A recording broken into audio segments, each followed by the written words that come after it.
Doing, Herman? I'm doing well. Hey, Bruce. Hey, Jackie. Hi. Hey, Tom over here, and Reggie.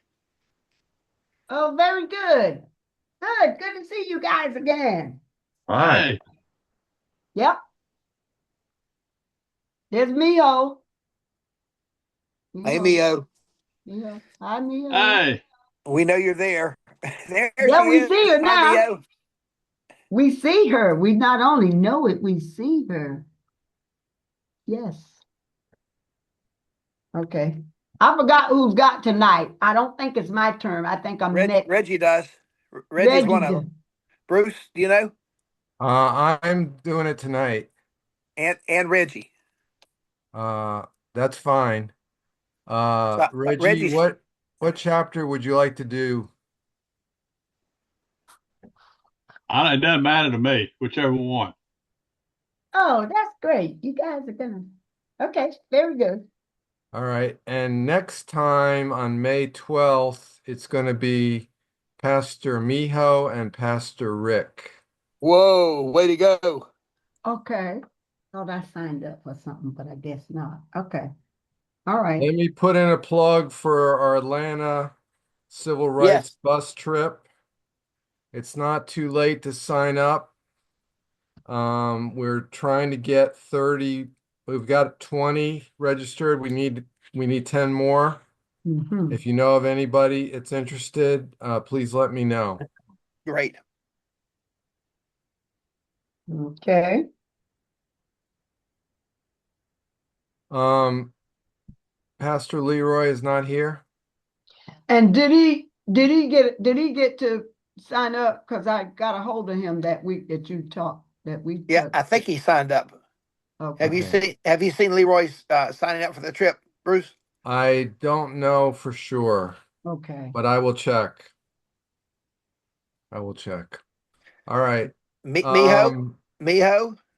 Are you interested in this trip to Atlanta and the civil rights trip? It'd be fun to have you and your husband there.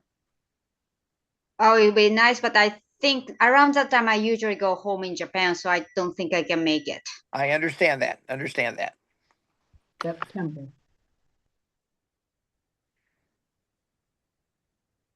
Herman, would you like to pray us in tonight?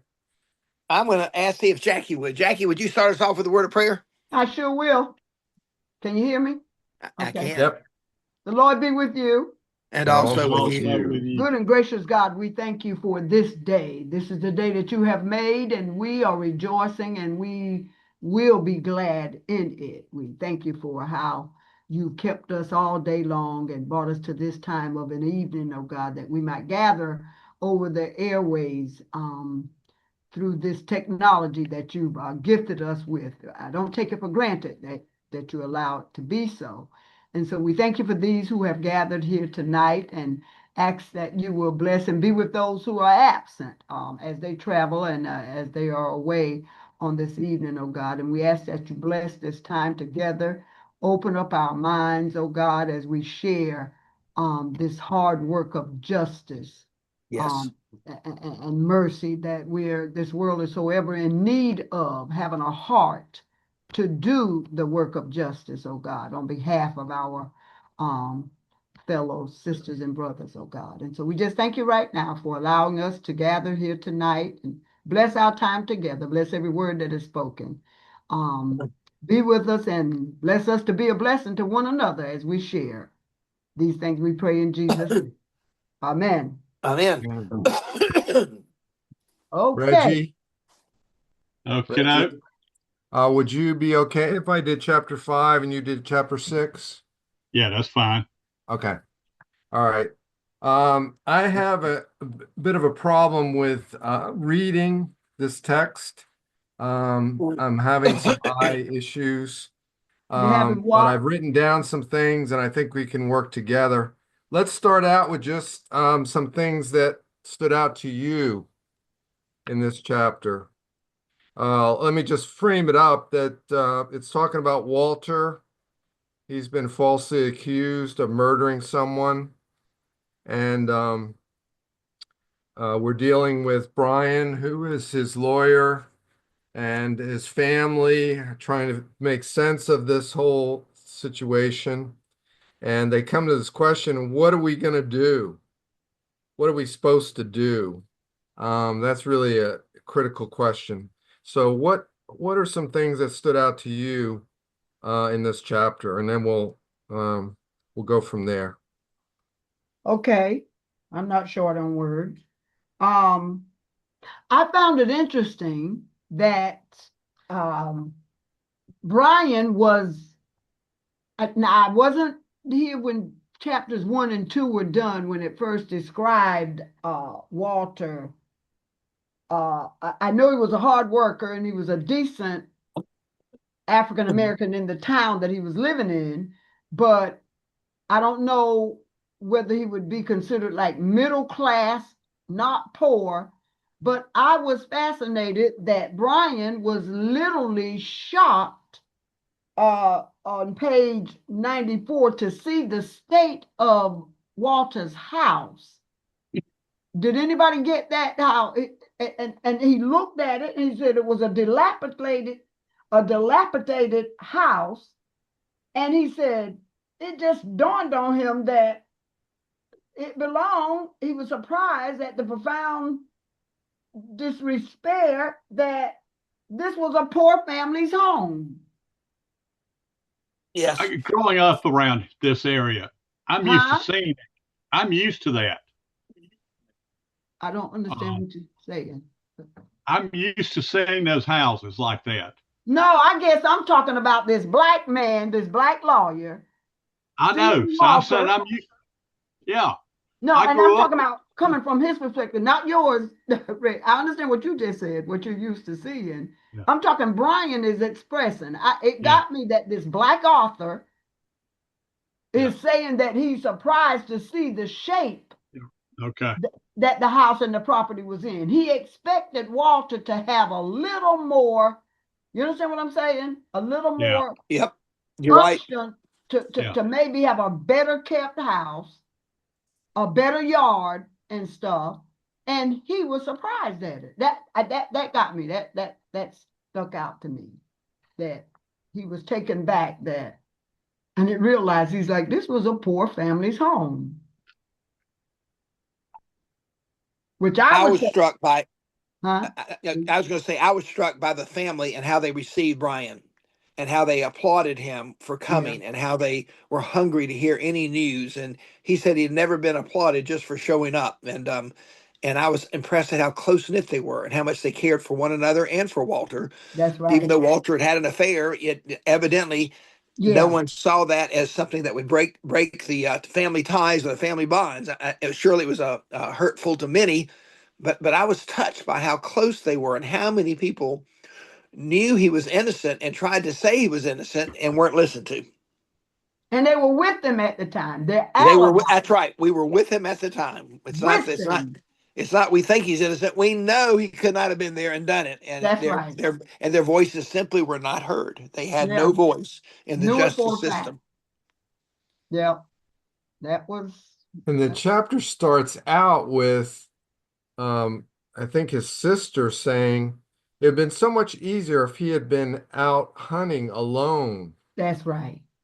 Because then they could understand, okay, there's no one to corroborate, but they did not listen to him. That's hard. That they did not listen to them, that he was with them. He was with his family. Mm-hmm. Yep. That was pretty hard. As much as they had been used to their voices not counting, they were even stunned at the level of disregard. They were stunned at the fact that their witness did not matter one bit. Their voices did not matter, and they were stunned at that and wondered, how can that be? And kept asking the lawyer, can you explain why our voices didn't matter? We know where he was. We have eyewitnesses. We were all with him. We saw him eating. We know where he was. He couldn't have done this. I was really taken on page 90. What is it? 96. When one of the people said, Minnie was speaking about, how innocent that he had to be when she said, or this Jackie. It was Jackie at the bottom of page 95. She says, I think it's this new owner, Rick Blair. She was thinking of a person that she thought was Right. possibly guilty. And then this was Jackie. And she said, everybody knows they found a white man's skin under that girl's fingernails where she had fought whoever killed her. That's rough. Not enough evidence. Yep. I was impressed when Bryan talked about on page 96, he was talking to Minnie, and he Yes. said this trial was constructed with lies. And then he went on a little later, he says, one lie after the other. I continued, people were fed so many lies that by the time you all started telling the truth, it was just easier to believe you were the ones who were lying. That's That right. was impressive to me, and That and just is. Yeah. it just emphasizes the unfairness, the overall extreme unfairness of this situation. And we know what the bottom line was, the reason he was being set up. He was literally being framed. Oh yeah.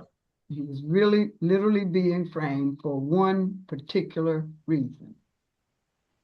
And poor Walter, too bad that was his downfall.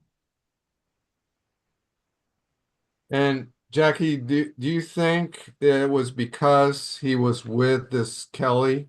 Yeah, That, it that was was really the it that was was really the definitely crime that he yeah, was tried yeah, for. yeah, yeah. It was definitely because it was like, no, you don't get to just be with a white woman and act like you're not act like it's okay in this Yep. day and time. It's just not. You may be a nice boy and you've been good in this town, but you crossed the line now. Yeah, that was it. I think part of it had to do with the fact that they had also failed to find anybody else to pin it on. I mean, they were looking who did this, and so they were feeling some heat because the community was getting restless and scared, and we gotta have a fall guy, we gotta have a victim, we gotta have someone to blame it on, and Walter's name and that one person that said I saw his truck, that was they Yeah. decided to pin everything on him. Mhm. But then with this Jackie saying in here that the white man's skin was found under the woman's fingernails, there's just some more investigating to do that they Absolutely. chose not to Not do. to do. Not to do. They chose not to do. Yep, They had reached their verdict in their minds and said, "Don't bother me with the facts." that's right. Mm-hmm. Yep. I was also struck by a comment. I want to say it was Minnie that said this, but the police had already convicted him even before the trial. That's right. They put him in death row before he even was tried. Yeah, he wasn't And it even was tried it yet. was it was like a done deal. And then when he met with the DA, he said that there was just a lack there was a sense of indifference on the Mm-hmm. part of the DA. Mm-hmm. Even though he was not, he was not disrespectful or anything to Bryan, but he didn't seem to care, even though the facts were not there to support. And they even said that these witnesses that they were basing the case on were not believable. Yeah. So it's kind of Mm-hmm. the opposite of the innocent or you're innocent until proven guilty. He was guilty From the and could not beginning, be considered innocent. without being tried yet, he was guilty. Right. Like they say, innocent until proven guilty. He was guilty without being tried, without even any proof of anything. So that was a hard part. Well, Need to remember that this was Alabama. yeah, Right. That blacks had been hung yeah, for lesser evidence and no evidence at all. that's There had right. been people strung up on trees for Mhm. generations and no crime. So Yep. there was this inherent assumption by whites that a black man must have done it, because who else would have done such a heinous crime? And that's a terrible thing to say, but it was a part of a systemic racism that blinded white people to any of their own culpability. Yes. I was also struck by he had taken a bunch of the family in his little Toyota Corolla. Um, and he mentions later that it was an old Toyota Corolla. And I think it was Jackie that was saying, "Oh, why don't you get a better car?" Hmm. And we know that he didn't make a lot of money.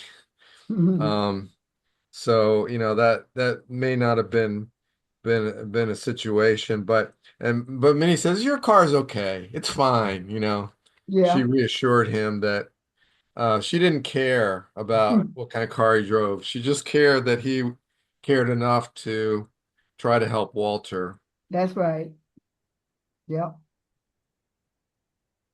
And truly, Oh, his visit there was a more of his compassion for the family. He wasn't obligated to make that visit. yeah. I mean, they wanted the family wanted. They had many questions, but he wasn't really getting paid by the family. He understood that, and he went to answer their questions and to be a comfort to them. So, I mean, I just commended him for his faithfulness to the process and for his faithfulness to being that kind of lawyer. Hmm. Hmm. I was also impressed by Minnie. She offered him something to eat, and he's like, "No, Minnie, you worked all day." She worked 12-hour shifts, and she admitted that the people at the plant didn't really care about her situation.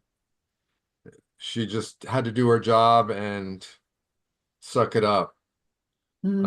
I was impressed by that as well. Yeah. That part really hit home for me.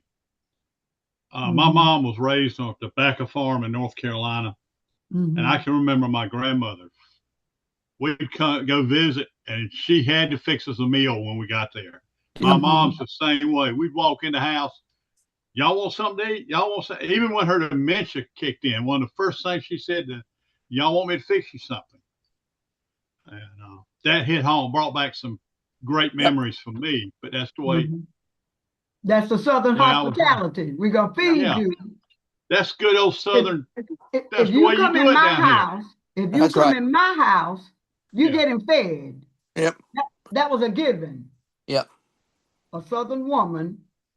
That's right, Reg. That speaks for a Southern woman. Mijo, if a woman is in the South, no matter what her race, you come to her house, you're gonna get fed, you're gonna get fed. You might as well come and with I an and, appetite.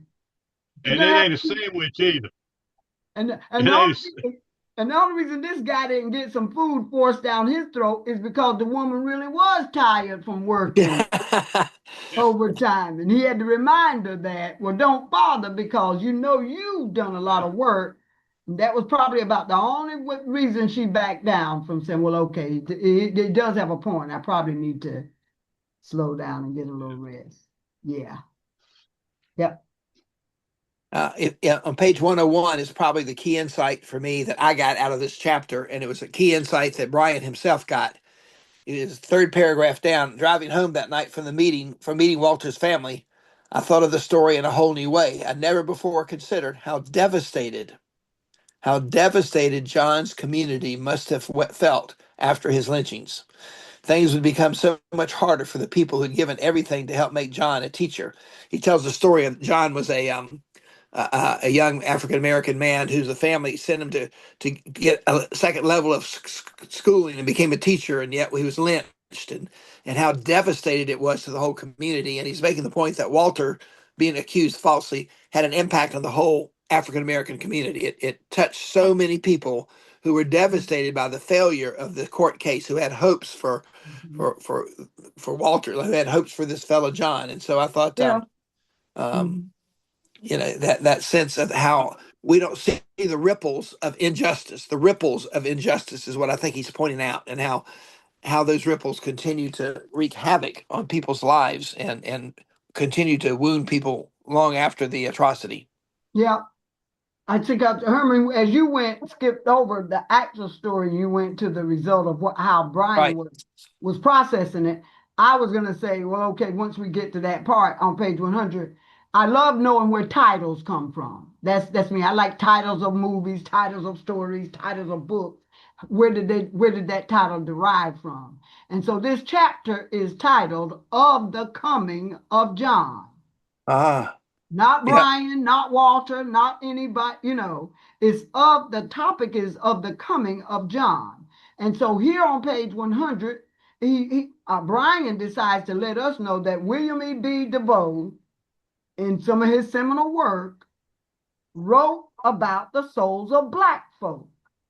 And then he tells the story that's right. That's right. about that. That's what stood. That's the story. Sure. It's of the coming of John. And so it's just like you said, this story lives up with, now this blew my mind, because in this day and time, the African American community doesn't quite function this way. Do you understand where I'm coming from, Herman? Say some more. Okay.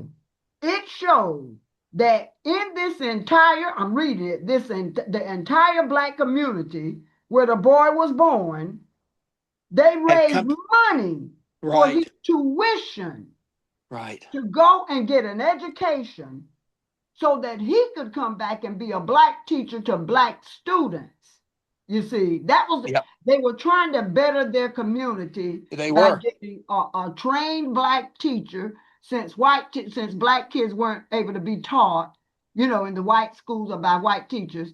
They invested their money to get this one individual trained and taught and everything so that he could come back and help the children in that community. And when he comes back, this is what he's faced with. Okay? Yeah. That's what was so sad about it. Absolutely. Tragic. He came back and he was trained, he was skilled, he was educated to do the work for the sake of the little Black children. And he met opposition still. And their hopes were vanished because John was utterly destroyed by the system. Right? Absolutely. Yep. Mm-hmm. Yeah. Because he was like saying, that's why Bryan was saying all he could think about is how devastated John's community was, because he ended up getting lynched and they sent him away, raised their hard-earned money, sent him away so that he could come back and help the community.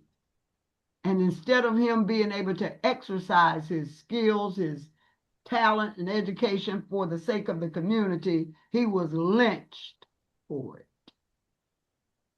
Pretty rough. Mm-hmm. Yep. So that's Herman, in that same area, I have page 101 that there was that pain was tangible in that room, in that trailer where they were meeting. Yeah. And he could feel their pain. Mm-hmm. And that's what compassion is all about. Yeah. Is feeling others' pain. Empathy. Yeah. Mm-hmm. That's when sympathy goes beyond to empathy. On page 99, being a CPE student, this hit me. It was therapeutic relief for them to be in that room talking. Yes. Yeah. Yeah. Therapeutic. And it is. Uh-huh. That's one way and they're dealing with that. Uh-huh. And somebody's listening. The other side of it is somebody's listening. Nobody else has, but Bryan's listening. That's right. And that makes a difference. Yeah. It does. Right. Uh-huh. Yep. Mm-hmm. I was also impressed on page 102 with Sam, who was a white man, but he could not let Walter be convicted without saying something. Sam was a good man. He Yeah, was. Sam had a good heart. Because Sam admitted that, he says, I'm a rebel, right? Yep. And he said, let me see, part of the 117th Division of the Confederate Army, right? My Yep. people were heroes of the Confederacy. I've inherited their land, their title, and their pride. I love this country, but I know what happened to Walter McMillan ain't right. Now, this Yes. man said a lot there He from did. He from what did. he originated from He his did. family structure, from his upbringing, from how he was probably taught to be and think. Right here, he was like, I draw the line. Yeah. When it comes to Walter being guilty of this crime, he said it And ain't that's right. because he'd gotten to know Walter, and Walter had done some work for him, and he'd seen Right. the hardworking, honest man that Walter was. And he said, this That's isn't right. right. So That's he had a right. relationship with Walter, and that Uh-huh. gave him the courage to Mhm. address the injustice. Yeah. Yep. He said, I ain't gonna let him string him up. yeah, He was He said, I'm gonna incorporated. get some people together. We're gonna break him out of jail. That's right. yeah, That's right. yeah. Sam Crook. What a last name for a good-hearted guy like he was. He was far from being a crook because he was a good man. He cared. Yeah, I thought that touched me. Mm-hmm. I also in Notice, this chapter, say go what now? ahead. Yeah. Notice Bryan asked Walter about Sam Crook. Like I met Sam Crook, and boy, oh boy, was he. And he said this is when he lifted up the fact that Walter had a way of saying that people were interesting, if they were a little odd. So whoever this Sam Or Crook was, crazy. yeah, a Or little crazy. crazy, a little on the crazy side. Weird, little odd. Yeah. So that was how he kind of referred to Sam Crook as an interesting man. Okay, so I was also impressed by the overwhelming role that Bryan played. And we saw earlier how he was instrumental in opening an office in Alabama. yeah, So he wouldn't have to go back and forth from Atlanta all the time. yeah. And but still it just was, you know, he's it's David and Goliath kind of situation. Mm-hmm. And he's facing, he's an inexperienced lawyer Yep. and he's facing some incredible odds. And Mm-hmm. yet still he's making a difference. He That's may not right. win the case, Mm-hmm. but he's still making a difference. That's right. I also like the fact that as he got to know Walter better, he realized that Walter enjoyed a good conversation that was something more than just about his case. Yeah. Yeah. That Yeah. Walter found it a reprieve to talk about the food he liked, about Yeah. other things, instead of just talking about jail and the law and what's going to happen to him, and Yeah. a friendship A grew between bonding. these Yeah, two they men, were a bond, bonding. They and were that bonding. that impressed me also. That did. That did impress me. Walter was a good guy. He was a decent person. And Bryan was getting to know, too bad this man got caught up in a Yep, bad yep. situation. He did get to know that. Uh-huh. Anyone else have anything else to share about Yeah, chapter? there's something I want to bring up. Okay. Okay. That back, they talk about the family, and what do you tell your children? But the one said, I feel like I've been convicted too. Yes, Mm. yes. Wow. There's a group of people we often forget about, Wow. and that's the perpetrator's family. Yes. Yeah. Think about it. Yeah. If your child had done something, would you be too embarrassed to go to church? Would you be, so I'm Sure. saying, would Sure. you not, Sure. oh, that's so and so's parents who did Yeah. such and such. Yeah. Um, and I like the guy that shot the people down at Charleston, Emmanuel 9. Uh-huh. His parents were Lutheran. Yeah. I wonder how they dealt with it. Well, see, see, Reggie, you just led to a little story. Jackie, you're muted. You're muted. Can't hear you. Okay. I hit my button accidentally and There cut you go. myself off. Miho, I'm sure you've never heard this story. Tom, you never heard this story. Probably not. Herman, you're familiar with the story about the shooter, Dylan Roof. Yep. Oh, His yeah. grandfather was over at St. Paul's.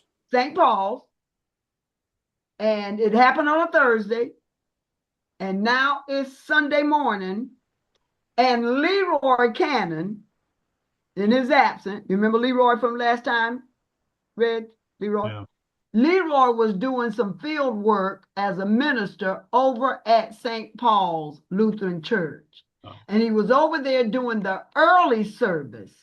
He did the early service, like 8 o'clock or whatever it was. And then he was getting ready to leave and go to his own church. And that was the Sunday after the shooting now. That's So right. Leroy is back there in the pastor's office. Miho, you hear this? You following me? Yeah. In the pastor's office, talking to him, and then when he gets ready to leave and steps out in the hallway, here comes Dylan Roof's grandfather, the shooter's grandfather, coming down the hallway to visit his pastor on that Sunday morning after that dreadful Thursday incident. And the first person he lays eyes on is a black man. They tell me he stopped in his tracks, hung his head down, as in, oh my God, like, how do I face, of all the people to be here this morning, is a black man.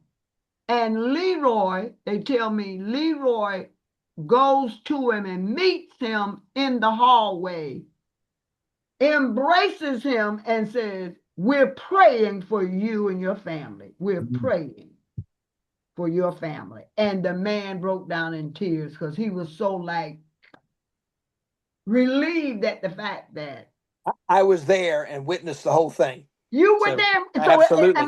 did it happen the way I Yep. was? The grandfather and grandmother were there. They both were there. And they were coming to church, not just to talk to Tony. They were coming to church to worship. Yeah.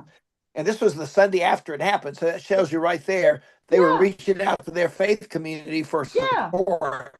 Yeah. And they received it. And it was a powerful moment. It was a Holy Spirit moment for sure. God used Leroy at that time. God just literally used Leroy to be the one black man or whatever that family could have run into on that Sunday after that incident happened. And they tell Such a time as this.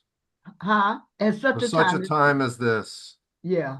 And it even touched, I'm gonna say this, Herman, I don't know how much you know of this, but as people have heard this story and we've talked about it, to see what happened between Leroy and those grandparents touched Pastor Metz to a degree that it even softened his heart.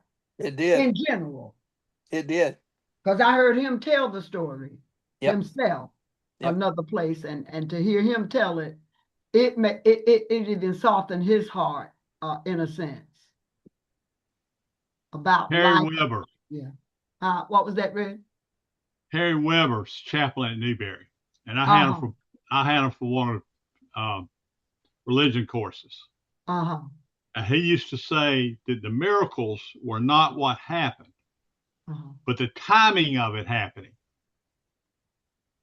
You know, that sort of thing. And that's a miracle, in my opinion. Why was Leroy there at that time? Yeah. That's the miracle. Yes, Red. Yeah. Okay. Yeah. And I've kept that in my ministry and look at those things. Yeah. Yeah. That's wonderful. Yep.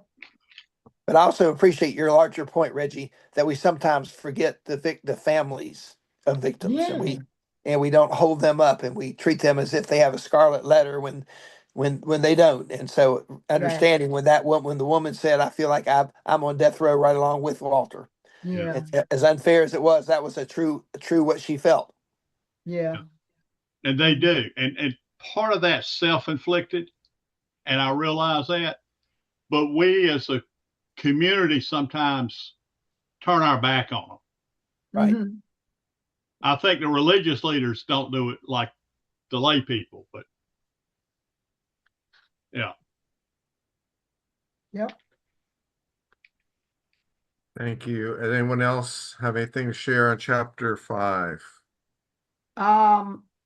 The part where it's somewhere near page 110 and 111, where Bryan went to meet this lawyer, the one who Yes. had the case or something. Remember that? Was he the DA? New district attorney. The Yep. district attorney. Yeah. And the district attorney informed Bryan that the judge had denied his motion to reopen the case. And Bryan hadn't even been informed of it yet, didn't Right. even know. And this man let him know. He treated him nonchalantly, like, oh, well, the judge has already dismissed your case. And so he's already ruled it out. And that was the way Bryan found out that, well, there is no reopening this case because he just let me know the judge had already determined it. Mm-hmm. And remember, this was a judge that right off the case told Bryan he shouldn't take it. I mean, he tried to talk Bryan to not taking the case. That's right. Sure did. So Bryan knew that was working against him to start with. Don't even try. Let's see. Toward the latter part of the book, To Kill a Mockingbird.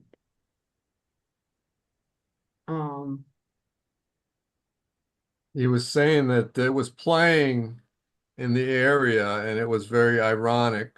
Yeah. Because it was so similar to this case. Right. Yeah. Okay. That's what I was trying to remember about. How was that relevant? This latter part, right at the end of it, we're getting to the very last of it. And for some reason I wrote down it was key. Bryan is saying the very last paragraph at the bottom of page 113. Let's see, why was I saying that was so key?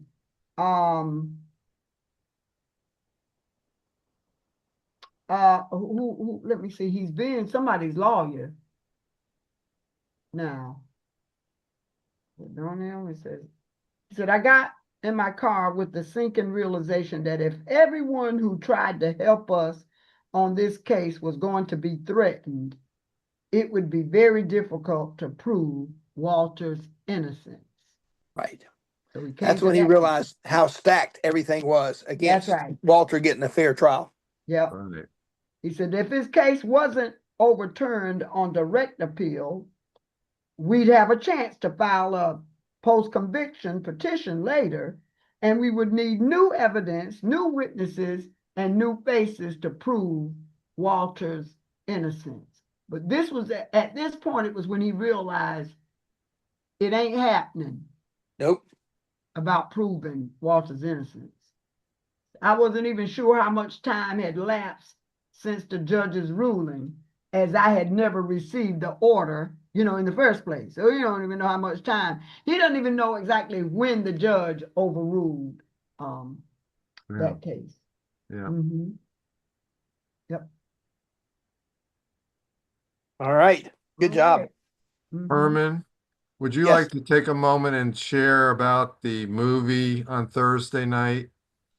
Yeah, I'll be glad to. Just briefly, it's not pertaining to this book study, but Jamar Tisby, we studied his book, The Color of Compromise. Yeah. We read his book. He is doing a special movie called Jesus Was an Immigrant. Okay. And it's a documentary, and it's getting great acclaims, and he's offering it to the public as a $5 charge. And it's if anybody wants me to send you the link, I can send you the link.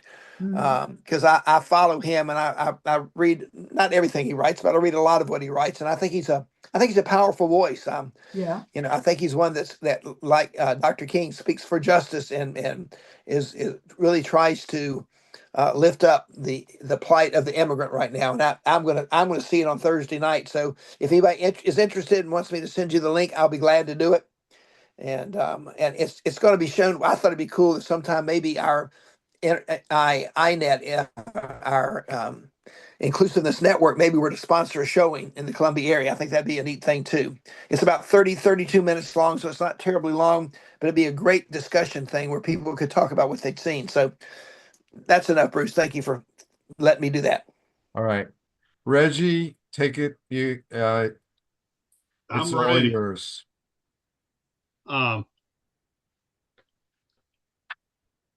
When I first started at prison, most of the people who committed murder had done it out of jealousy or something. It was a one-time occurrence. It was against the kind of person they were. It was just out of character. After 6-8 years, the opposite. We went from adults to kids. Wow. Who thought that, that was their way into gang or their way to get into something. So when I read in the very first page, many of my Alabama clients were on death row for crimes they were accused of committing when they were 16 or 17 years old. So, unfortunately, that's happening more and more today. Yeah. I bet you're right. Yeah. It is really, it's not the older guys. It's the young kids that don't understand. They really don't understand the significance of committing murder. It's just, they don't realize somebody's dead. That's going to be the result. Yeah. So we have that problem. How do we stop it? I don't have answers for anything. I see the problems. I just don't have answers. Yeah. But I thought I understood exactly what he said. Uh-huh. Then I thought it was. Yeah. As you Go were ahead. mentioning young, that's what this chapter 6 is, Yeah. speaks to. It hit hard. It hit hard. This broke my heart. Every now and then there's a story or something in this whole writing that just breaks my heart, brings me to tears. That life, I guess I could almost like say it's so unfair. Yes. I can't help but express it that way. Top of page 117, Charlie was 14 years old. He weighed less than 100 pounds, 5 feet tall, didn't have a juvenile history, did no misconduct in school, had good grades, good student, but he killed his mother's boyfriend because his mother's boyfriend was beating up his mother and almost killed her. And he so thought his mother was dead. He thought his mother was dead when he shot the guy. Yeah. And it turned out that the boyfriend was a cop. Yep. That was what I thought was interesting was the grandmother called. Yeah. And what did she do? She said, started with a prayer. Yes. Yep. Because Bryan wasn't trying to hear her. That's right. No, he didn't want anything to do with it. Yeah. And you couldn't have hit him with a 2x4 any harder. That's right. The prayer got through. The prayer got through, didn't it, Reg? Yeah. It did. Yeah. When I was in seminary doing internship, I had trouble praying for people to be healed that you knew were dying of cancer. It was just why, I'd pray for them, but not. And then my supervisor told me, said, "Hey, that's not up to you. The Lord may do it for you." So praying. So ever since then, I pray for their healing. Yeah, that's death right. Sometimes is healing, but this was. That's right, Red. Yeah, she's saying, "Hey, I know you can help me. Lord, help him help me." Yeah. Yeah. And I love the fact he said, honestly, ma'am, I can't take it. I have bigger, Yeah. more serious issues, but I will go meet with him, which I thought was gracious. I'll go meet with him and see if I can find somebody else to represent him. And of course, he wound up taking him because his story was so sad, and his heart Yeah. was touched by the prayer, but also by seeing the boy and learning that the boy had been molested in jail. Oh, And that and was the so most horrible. That was horrible. That did not surprise me at all. Because he's a three It nights, he's a wouldn't. kid. three nights in a row by more and more men. Man, he's a Yep. kid. Yep. And he's in prison with men, and they take advantage of him. Poor fellow.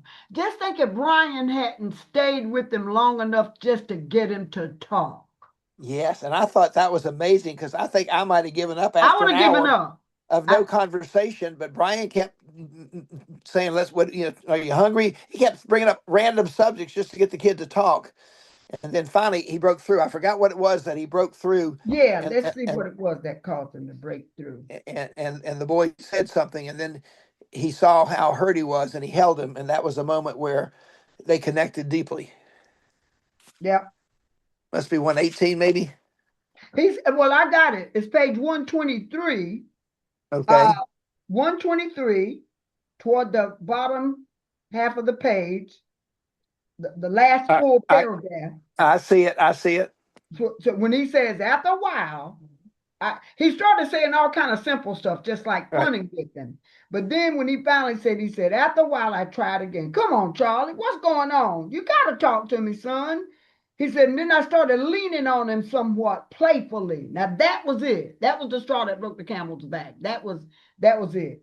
I started leaning on him playfully until he sat forward a bit, and then I finally felt him lean back into me. He had finally reached him. And he Yes. said, I took a chance and put my arm around him, and he immediately began to shake. Now, remember when he used to shake before, his nose used to bleed, if you can remember back whenever he was telling his story. And he said, his trembling intensified before he finally leaned completely into me and started crying. The water broke. Okay. I put my head to his and said, it's okay. It's all right. And that's what opened up that pour. If Bryan hadn't given it the time that he did to get him to break through, that boy would have gone back to that jail cell and been killed by those. Yes, he would have. He would have been killed. He would have been literally destroyed. And then that's when he comes out with his story. There were 3 men who hurt me on the first night. They touched me and made me do things. Reggie, I remember a long time ago when I used to hear people committing crimes and going to jail. And I used to say, I swore out that if I was a gun owner, that if a person did a certain something to me, I'd kill them dead. I'd shoot them. So therefore, I can't own a gun because I know I'd kill somebody. I'd shoot. I wouldn't hesitate to shoot. And so when I think about that, I used to think about the fact that I ain't scared. You know, if somebody's bothering me, I'll kill them and I'll whatever. And if I go to jail, I'll just go to jail. They feed you in prison, don't they? And you don't have to work. And you know what I'm saying? So I was kind of looking at life that way as a young woman. Then I found out the things that those inmates would do to a newcomer when they enter that community. I was like, who wants to go and go through that torture in jail? That's Miho, not. you familiar? Huh? We did not have much of that. You didn't have much of it? Now we did have. You have to understand, when I first started full time, the AIDS epidemic was going on, and still, so all the male inmates with AIDS were housed in our facility. And they had some companions and things. Okay. And I'm sure it went on in other dorms. Don't get me wrong. Right. But it wasn't so blatant as what it was 30 years before that. Yeah, It had, it had calmed down some. I see. Yeah. However, at the Women's Center, Mm. um, you didn't need to go buy Playboy or anything. You look at the incident reports Wow. that happened Yeah. and see what they got caught doing. Oh my goodness. It Wow. was wild. Wow. I'll never forget, years ago there was a movie with Tom Selleck in it. And I forgot the name of that movie. It was like The Innocent Man or Guilty Until Proven the Innocent. He was innocent. He was jailed in prison out of innocence. And here he was, this good-looking man that he was. And that was the first thing that happened to him when he got in prison, that he was raped by like these men that just took him down. And that was my first time ever really seeing and understanding that that type of thing took place in prisons. And I was devastated at seeing that, seeing Tom Selleck play that movie. Herman, you familiar with that movie? I'm not familiar with the movie, but I think it's interesting how his story ended up. And You I talking think about with this little guy yes, here? how Charlie, how Bryan was able to get him into a juvenile detention center where he was safe, didn't have any more of that. Later, he introduced him to an elderly couple. Yes. And him got along well. They adopted him. He got out. He got out before, because of juvenile, and he was a sensitive, bright young man. His life was turned around, and that's an incredibly amazing, miraculous story That right there. now that was a good story. This chapter ended on a good note with that family. I hate to say it this way, but I guess I have to, because I remember growing up in the Deep South in the 50s doing Jim Crow.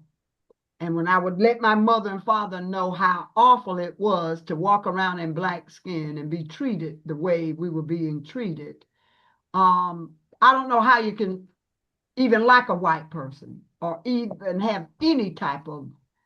And I remember I said, I hate them. I hate white people. And my mother said, well, if you love Jesus, you can't hate people, period. I don't care who they are. But if you hate them people, then you don't love Jesus. And I was like, no, Mama, that can't be. She said, no, baby, you can't love Jesus and hate another person. I don't care what their race is. So you can't hate white people and love Jesus. Bless your mama. I was determined. I knew I loved Jesus. So my mother's letting me know I can't hate other people, regardless of how mean they are, regardless of what they call me out of my name, regardless of how I was being treated. I can't hate them. Well, that stuck with me. Yep. That I realized. And so now I need to say this, I'm sharing here from my racial experience. My mother said, baby, as long as you live in this world, you're going to find out that all white people are not the same. And she says, there are some good ones that will love you and treat you as if you were one of them. Well, I couldn't imagine that that was true. And she said, even more than that, you're probably going to get far in this life, in your lifetime, because of the help of a good white person. Mm. Now, this is what my mother's teaching me in 1960s as a little black girl growing up in the South. Yep. And guess what I lived to see? That everything she said was true. Yep. Bless your mama. Yeah, because I can remember that when I was in Connecticut and there were certain jobs that I was on and black people were just getting overridden over them and it just didn't seem right. And there would be just like this one white supervisor, male or female, that kind of took a liking to me and promoted me and put me in a position. And I couldn't help but think about what my mother had taught me. So I'm just saying I've lived to say, Mama, if you were here today, I'd let you know that what you told me was true. But she died before I could, experience as much as I have, that my mother was right. And so that's what this story just told me. That white couple that took Charlie in was some good people. Yeah. And they loved him instantly, and he began a close relationship with them. It was amazing because there's so many things working against that relationship. I mean, so many, not just race, education, economics, their age. They were in their 70s, and yet they had lost a son and To saved up suicide, money. right? I think it was a suicide, Yeah, and to they wanted to do suicide. something with money they had saved, and so they took this strange kid in prison and adopted him, more or less, not formally. It's an amazing story. Yeah, it really is. It really is. And I mean, Story of some Bryan, of the transformations that can happen in the worst possible places. that's right. That gave it a happy ending. That little kid, Bryan saved that kid's life. He did. And it says that the grandmother died a couple of months after she made that call to Bryan, as she prayed for him to go help her grandson. You see, he said that the grandmother died a few months after she had made the call for him to rescue her grandson. And so if it wasn't for Bryan, and that's one thing about Bryan's heart grew even more with some of these. It did. Yeah. You could see him being changed by his relationships with Walter and by Charlie. And so they're impacting him. And so here he was, he's having these valuable life experiences. He's having these relationships where he learns to be compassionate, empathetic, and caring. And they don't teach that in law school. I promise you. You do not learn to be You do not learn compassion and empathy in law school. Not in law school. No, not in law school. But one thing about it, Bryan didn't know what it was to grow up as a Southern Black either. You see, he did not. So that's another thing. He had an up on these people he was dealing with, because he had come from the North. He was not a Black growing up in the Deep South. Right. That made a difference. Yep. And he was learning some things. Yep. He sure did.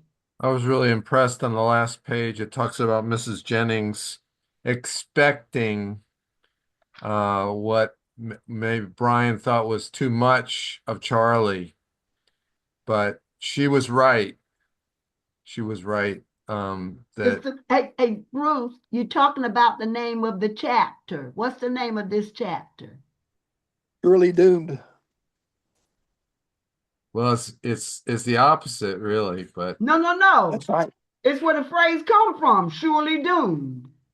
That's in a phrase. That's what you're speaking to, I think, right?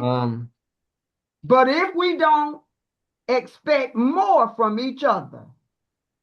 See, she told Bryan, she says, we've all been through a lot, Bryan, all of us. I know that some have been through more than others. But if we don't expect more from each other, hope better. This will preach. I think I'm going to put this in my sermon Sunday. It is a great sermon. I want, good. I'm putting this, I'd already marked this off and said, I'm putting this in my sermon Sunday because it speaks to what I had already been working on for the sermon about the heart and caring for others. Yes. She said, but if we don't expect more from each other, hope better for one another, and recover from the hurt we experience, we are surely doomed. Thus the topic of this chapter. That preached, that spoke volumes. It was. That's a powerful line. That's a powerful line. We experience hurt. We ourselves can be a victim to a certain degree over, it may not be what you're dealing with, but I've had some hurts. And so she's like, it's almost like to say, and you kind of got to get over, recover from the hurt that we experience. And unless we do that, we are surely doomed. Sorry, Bruce, I had to take over that with No, you're great. It also reminds me of 1 Corinthians 13, love expects all things, hopes all things, endures all things. That's right. That's right. And when you talk about hope, if you've ever watched Shawshank Redemption, That's my hey, you just mentioned that's my most favoriteest movie in the whole wide world. And I and watched what it. do they talk about at the end but hope? But guess what? I never knew that when Morgan Freeman do those commercials and he say it's time to get busy living, the guy, the banker, the one that was jailed improperly, that was jailed wrongfully, that broke out of the prison and got free, he was the one who made that statement in that movie. That phrase comes from Shawshank Redemption. It's time to get busy living. Yep. I just saw it recently, Reggie. That's why it stuck out at me. And so every time I see Morgan Freeman do that commercial now, I'll go, because I think him and the guy, the actor, I can't think of the guy's name now that played it. I believe they became real friends. They were, in that movie together. But I do believe that they became real friends. I'm putting that in my sermon, Jackie. You brought that. Yeah. Good. It's time to get busy living. Oh, it's time to get busy living. Amen. Amen. Preach it. Yep. That's right. So this was a short chapter. I didn't realize, well, when I was reading it and trying to catch up on my reading, it was over before I knew it. Chapter 6. I think it's probably tactical on Bryan Stevenson's part to put a story about hope in the middle of all this terrible, horrible news of Walter being convicted, Walter not getting a break. He puts this incredibly redemptive story of hope and a changed life with a young man named Charlie. Yeah. And I think part of what he's saying here is there is always hope, and God still works in strange ways. And I think he would say that. Yeah, because he was learning himself. He was literally going through. He was a growing experience. He was being down there doing that work. He was called to do. He wasn't just a in a profession. He had a call on his life. He did have a calling. That's the way I see it. That he had a calling. And so I'll talk. Mio, did you have would you like to say anything? Just a lot of thinking and appreciates the different story heard. I'm just taking my note and think through, but appreciate it. Okay, very good. Thank you. Very good. I'm glad you're able to listen in, and every now and then I'll go ramble on about stuff. But yeah, there's a couple of hard stories in this book. There's a couple of real hard ones that were just bring you. Go ahead, Rich. There's one thing that this chapter does tell us. We need to help our children. Yeah. Wherever they are, what they're doing, we've got to do something. When you talk about taking kids to ball practice and music lessons and all, that's fantastic. Yeah. But not all kids can afford some of that stuff. That's right. That's right. Somehow we've got to get through to some of these kids that they have an opportunity. That's right. They can do it. It's not going to be easy. People talk about going to college and how expensive it is. Well, you go to Midlands Tech for 2 years and transfer that to most colleges. So right there goes a good bit of the cost. Cuts it down. Yep. But we got people sitting in schools who are supposed to be guidance counselors that aren't telling kids. They write them off before you get there. You're right. Now you're telling the truth. I've seen it happen. We experienced it firsthand with my son. He was told he couldn't cut AP English and AP Math. He graduated on Dean's List from college. What? And he was told that. So y'all can, but you got to push these kids. Yeah. If you tell them they can't do it and they want to, you can't stop them. Mm-hmm. But we've got to reach out and deal with our kids. Because we were raising a lost generation. Mm-hmm. I Yep. tutor a couple of second grade boys, and I basically we just read stories together, and afterwards we might thumb wrestle. But I feel like in just a small way I'm encouraging them and letting them know that they have something to offer the world, because these are kids that are already slow, and the education system don't really understand it. But I feel like I'm an encouragement, and that's one of the reasons I like to tutor with these guys. And so it's not just how we treat our own children; it's how we treat other people's children as well. Like Bryan, Bryan treated this Charlie like it was his kid, and Charlie, Yeah. Bryan figured out that what he really needed was a hug, and he did, and he just gave him that hug and unconditional care, and that eventually saved Charlie's life and turned his whole life around. Was that one long conversation where Bryan didn't give up on him. Right. And you never know when you'll be the person that God uses so that somebody doesn't give up on their journey as well. Yeah. Yeah. I had a member of our church in Ohio, and he told me the story that he had a teacher in high school who told him he would never amount to anything. He graduated from Harvard. Mm. He brought the diploma to show her, and she said, "I did my job." She got credit for it, huh? She took, she took I don't credit know I if for she tell it. everybody. really planned it or it just worked out that way, but you know, uh She's like, I pushed you. I made you make yeah, a believer out of me, yeah. or I'll prove to this I one. had two teachers do that to me. Really? One was my junior year in high school. The baseball coach was a U.S. history coach, and he'd give us something to read, and then he'd give us a test every day, 5 questions, and we got 50 points for walking in. Yeah. So the 5, and I had study hall second period. And I sit down and read it, and I pulled an A because he pushed me to do that. Uh-huh. And it was then I took a literature course in college, and there was like 8 or 9 of us in the class, so you couldn't hide and not answer anything. we got bombarded with this teacher, and she made me read the stuff because I knew if I didn't go prepared, I was going to get embarrassed. So the good teachers know how to push you.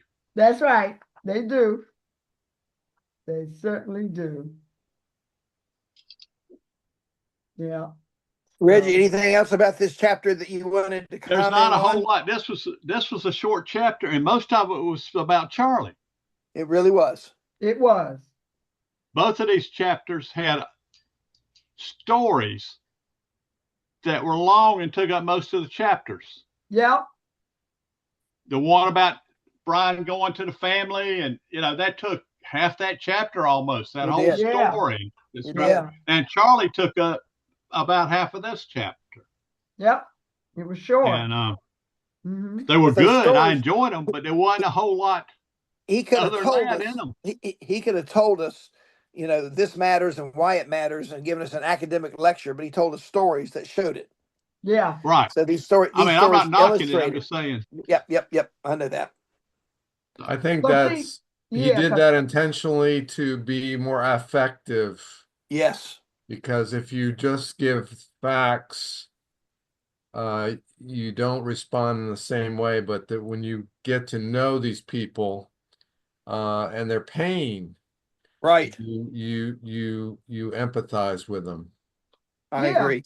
Yeah, because see, Bryan taught us a lesson. He showed us how I'm overwhelmed. I'm down here trying to work these different cases and help these people, and I'm wearing myself out. I'm only one person, and here I am I'm taking on more than I can actually handle. And like when that grandmother called him to tell he's just a boy, please, you gotta help him. Bryan clearly let us know, the reader, no, I wasn't about to take on this case. I wasn't about to. And he wasn't. I wasn't Except he about did. to He Sounds had like no, a pastor during Lent. Yep, yep. How about that? How about that? Uh-huh. Yep. So that's what he said. That's what he said. He hadn't planned to take it on, and he was destined. And his story, that's the way his story goes. He grows Yeah. through this entire experience down there in Alabama. Yeah. He's only one man, and how can he help all these people that need his help? But somehow he'll just try to give them a minute of his time or a little attention, and then he kind of like gets sucked in because of his heart. That's why I said that this wasn't a job for him. This was a call, It was a calling. a little calling. It was a ministry. It was a ministry. It's a ministry. Yeah, I remember quite a bit about it from when I read it before. And what I'm just gonna jump ahead and say a little something. You'll see it when you get there. If you have never read the book, where it's gonna look like everybody that needs help is black, but they're poor whites that he would see that were just getting a bad end of the deal as much, and it would still break your heart. Yep. But it helped him grow. Yep. So, sound like we're done with this chapter, Red? Yep. I think Unless somebody we has are, something Bruce. else to throw in. Yeah. Yeah, we can give ourselves a few minutes off and enjoy our evening. How about that? How about that? Herman, so Bruce, and the reason I won't be at the gathering that you all have for the iNet gathering is because I'll be in Hickory at the alumni days. Right. I'm on the alumni board. And Yeah. so Herman, you're going to be with us on Thursday? Yes, Okay. I'll be there. Okay. I haven't sent my order form, but I'll do that tomorrow. Okay. Okay. Cool. But Well, I'll I'll miss be you there. guys. Yeah. I go up tomorrow, Herman. I go tomorrow for alumni days Good. and spend the night, tomorrow night, and then all day Thursday there, and then come back Thursday evening. Well, have a good trip, Jackie, and enjoy. We'll miss Thank you. Thank you. It'll be But, like a little vacation for me, almost. yeah, Just going. Yeah. Okay. All righty. So you all enjoy the rest of the evening, and we're out early. Yeah, maybe Bruce, who do you want to pray? Would you like Reggie, why don't you pray for us? That'd be great. That'd be great. Be glad to. Yeah. The Lord be with you. And also also with with you. you. Let us pray. Gracious and almighty God, you've guided us and guided this study, and we're learning so much, not only from the book, but from each other as well. We're also learning what it means to be a good Christian. In spite of what's going on around us and being threatened, and we're still working to be good Christians, good children, doing your work. Continue as we leave this place to guide us, to give us the words, your strength and your courage, that we may take your word into the world. In your holy name we pray. Amen. Amen. Amen. Take care. Thank you. Blessings. God Lord bless. be with you. All right. God bless.